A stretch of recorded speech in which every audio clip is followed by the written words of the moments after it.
Coach. It's another roundup for Christmas. This time I'm doing funky rums. I didn't go and taste 200 rums and basically deep dive the whole thing and then come out with my favourite top 5, nothing like that. But I have received a lot of drinks this Christmas and throughout lockdown, in fact, and I've kept some of them specifically because I thought they were appropriate either for gifts or for drinking to celebrate, seeing as now, as of today, we cannot go out and eat in restaurants. So all the fun stops here, unless you make fun at home. So stick to your bubbles, drink some groovy stuff. You could drink these wine, you could drink these drinks, and then maybe go on a Zoom chat or something like that and have a drink with someone virtually. I know it sounds weird, but actually it's better than not doing anything at all. Trust. Okay, so here are 5 rums. One of these you've seen before, but I felt compelled to put it back in. It's just a bit of fun, really, and I just thought these are all reasons why, it will have reasons why we should recommend them. And I've written some information down here, so actually I'm reasonably well informed for a change. Okay, we're starting off with this. This is Hattiers rum. This is Hattiers Resolute, which is their Navy strength rum, and this rum is blended together in Devon using Devon water, spring water. Does that sound odd? I mean, it's from all sorts of Caribbean islands. I think it's mostly Jamaica and Barbados, if I remember. No, we've got Barbados, Australia, Guyana, and Jamaica. No, she left it on her own accord. Why I wanted to feature this is partly because this isn't new culture for England. Although rum is just about to have its own COVID spike. See what I did there? Pot of popularity. Everyone's been saying that rum's just about to become the groovy thing, the new gin, if you like. It's something that's been done for a long time. During the market triangle, the transatlantic market triangle, which involved bringing rum back and certain products and exchanging it for humans, which is rather sad. So rum has always will be tarnished with the brush of slave trade, but we have to get past that somehow. I don't know how we do that, but everyone's much more sensitive about the issues. We used to bring a lot of rum back into Bristol, an area which was known for its human trafficking back in the day. Hence that statue being pulled into the harbour. Hooray! For those people that think hooray. It's we used to have things called landed rums, landed aged rums, rums that were brought over and then blended or aged in this country. Hattiers is doing the very same thing. They have a basic rum. I think it's called Hattiers Premium Reserve. I don't think basic's the right word. Apologies for that. But it's about 36 quid. I think it's a Whisky Exchange. Master of Malt. One of those two. It's in the details below. Click on the arrow. You know how to do it on YouTube. This is the Hattiers Navy Strength. So I thought very, very quickly we'd mention what does Navy Strength mean? Because I get asked that an awful lot. Well, here's the thing. And it's quite interesting. Navy Strength. Right. So a lot of people think that Navy Strength was rum that was a very, very strong ABV, alcoholic by volume, so that it took up less space in the ship. That was a benefit, I suppose. But the reason why is because gunpowder, which is very heavy, and they needed a lot of gunpowder on ships, was stored in the base, in the hull of the ship. And then it was stored usually with barrels of rum, which was a legal requirement to give everyone a tot in those days. So if you went for a long journey and there was a couple of hundred sailors on board, you had to bring a hell of a lot of rum because you got half a pint of grog every day, which was a mixture of lime juice and rum water. But very, very strong indeed. The reason why it was called Navy Strength is if it was above, we thought was 100 proof, which is 57 point something, but it's actually more like 54.5%. Then if you actually put some of this drink into a glass and set fire, just get a candle to it, it'll catch fire. So Navy Strength is the strength at which the liquid has got so much alcohol in it, it will still catch fire with a naked flame. Why is that called Navy Strength? Well, when the ships were in battle or when the waves sploshed about, the rum sometimes used to break, the barrels used to break, and then go into the gunpowder. Not good, right? Unless it was Navy Strength, because the gunpowder would still light. So it wouldn't denude the ship of its military capacity. If it was wet gunpowder, but it was wet with this stuff, you could still fire cannonballs at people. So That's what Navy strength means, and I think that's just fun because people in this trade and people watching this will know that, but an awful lot of people watching this now wouldn't. So I just thought it'd be quite fun to mention it. So why blend all these drinks from around the world? Well, there's lots of reasons to do that. Oh, it does smell awfully nice. And this one is actually a bit more expensive because it's a premium drink. We're looking at £50, £51 for Hattiers Resolute. Resolute has a... Does that remind me of the name of a ship? Was it whose ship was it? Trafalgar ship called Resolute? I can't remember. But obviously that's a nod to the Navy strength doodah. Has a wonderful initial smell of like buttered caramel, like Werner's Dr. Werner's toffees. What are they called? Werther's Originals. That's it. And it's got a mixture of what are pot stilled rums and column stilled rums. Some give clean flavours, some fruity flavours. Some give these terpoid, earthy, almost kind of like dirty flavours, but also there's other flavours that you get from a almost a sickly pineapple-y edge, like Guyana rums, and there's dairy issues and all sorts of things. But what makes rum so special is that it's infinitely complex. It's like wine and like other things that we love very much. Sugar cane and sugar beet and sugars aged in barrels from different places, distilled in different stills and different shapes, produce an infinite panoply of different flavours, and it's endlessly fascinating. And also, it tastes delicious, man. I think it's fair to say that a child wouldn't like a Navy strength gin if first poured it, but I think you could probably get a child to taste a Navy strength rum and go, that tastes like ice cream or a Snickers bar or something. Right, there we go. So this is 51 quid. What do we get for it? Right, lovely. Yeah, Werther's Original smell on the nose.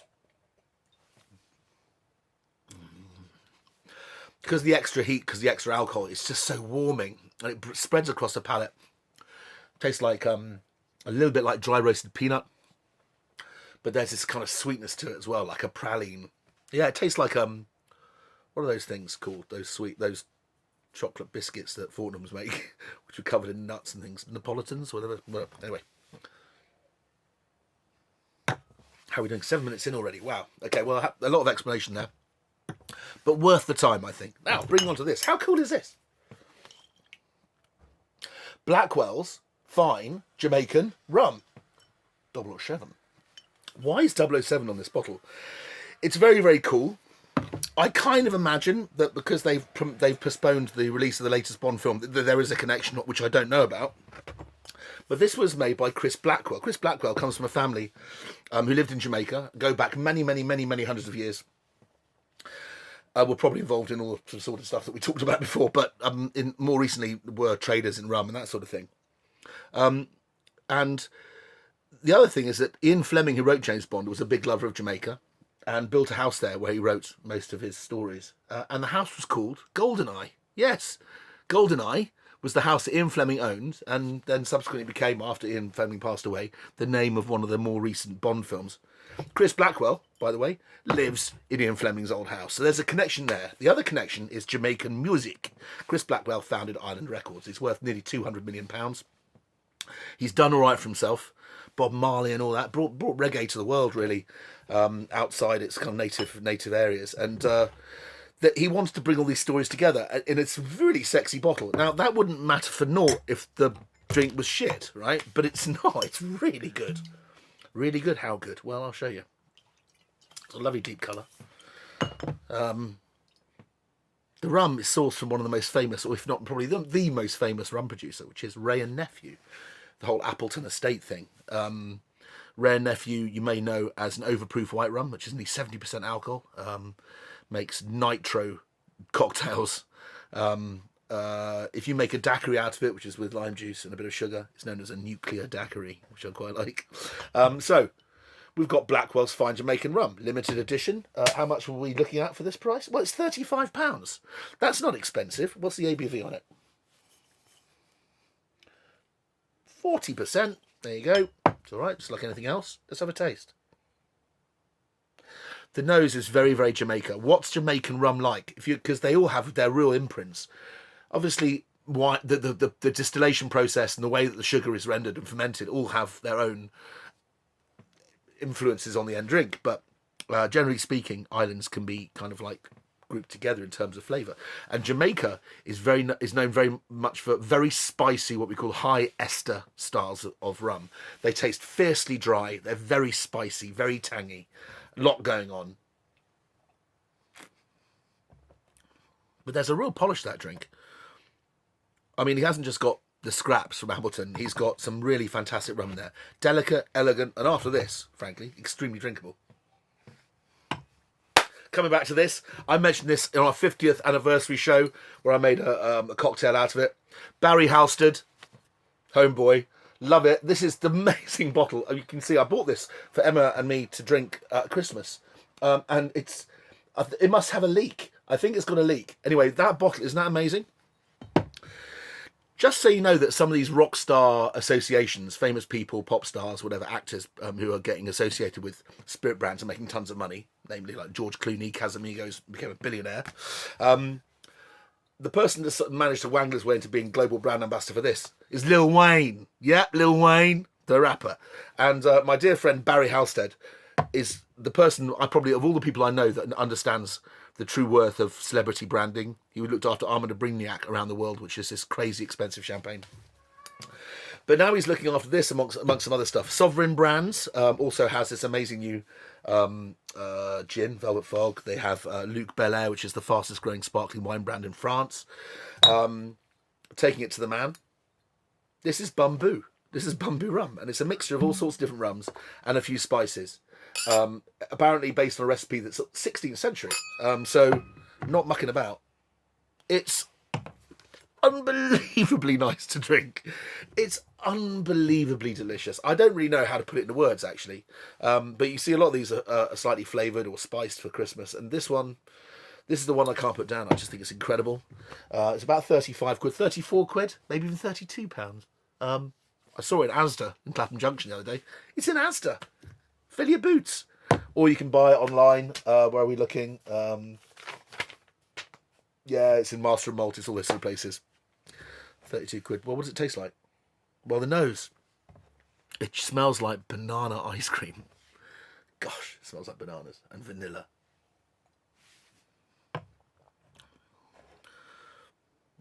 You remember those yellow banana chews? The yellow chews. You had the pink shrimps and you had the yellow banana chews.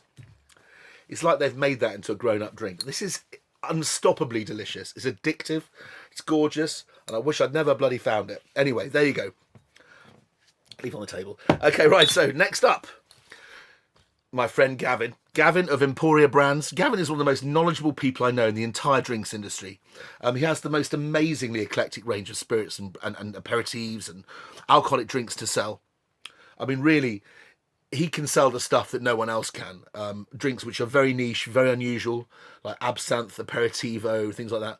And there's going to be a couple of aperitif shows where he's going to feature extremely bigly.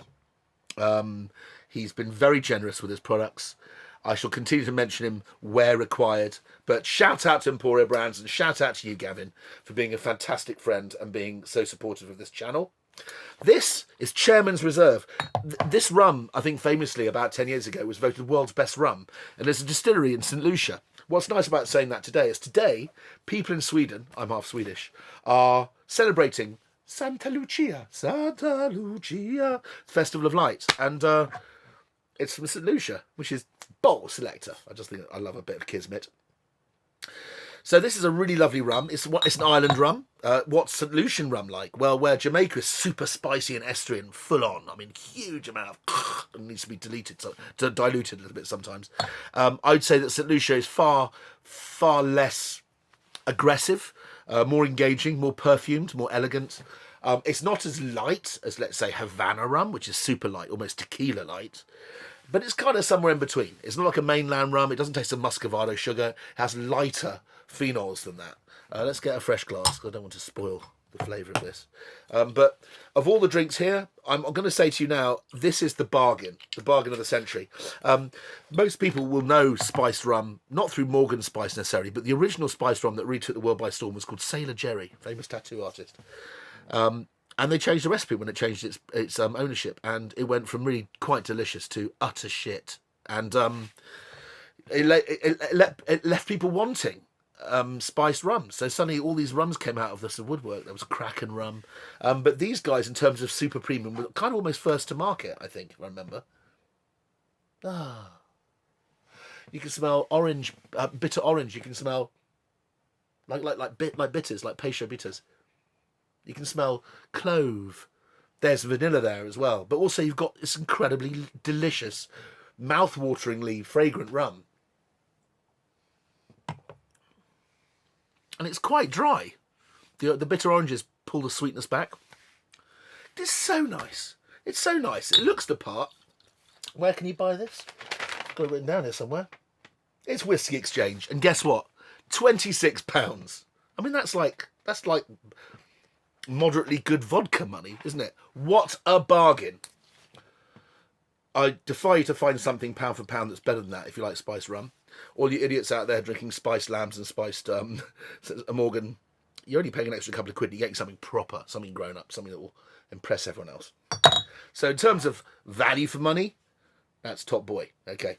Bringing you on to the last drink here, which I've been waiting a long time to feature. There's this picture there, which is a picture which is a print which is involved in this particular brand. And I was very, very lucky to meet it during lockdown in a socially quartered environment outside on a roof terrace. A really lovely guy called Stephen Carroll. I met him before. We're still trying to work out where. Stephen Carroll lives in Philippines on the island of Negros. And on Negros, very famous for growing sugarcane. And he lives in Philippines. He decided to try and revitalise the tradition in Philippines of making rum. Believe it or not, Philippines have been making rum for many, many centuries. Probably because it was under Spanish occupation for 3 centuries at least. More recently, the Americans kind of like have had an influence since the turn of the last century, the 20s to Charleston, then Second World War, American occupation, Jeeps and Chattanooga Chuku, blah, blah, blah. So there's a real Americanization of Philippine culture, which brings us on to why this particular rum exists. Now, Don Papa, which is what it's called, seems to get a lot of shit from the bartender industry. I'm not sure why. I mean, maybe I'm just not getting it, but everyone says, oh, it just tastes of sugar. It's just like caramel. You can go to any Sainsbury's and pay £32 and get a 7-year-old Filipino rum. Philippines, like certain parts of the Caribbean, is very, very moist and very humid, which means when you age stuff in barrels, the barrels are wet, they age much faster. So a barrel of rum that's 7 years old tastes like the sort of flavours you get, the secondary and tertiary flavours you get from cognac that's 15, 20 years old, which is wonderful. Another reason to drink rum. You don't have to age it as long to get all those amazing, magnificent flavours out of it.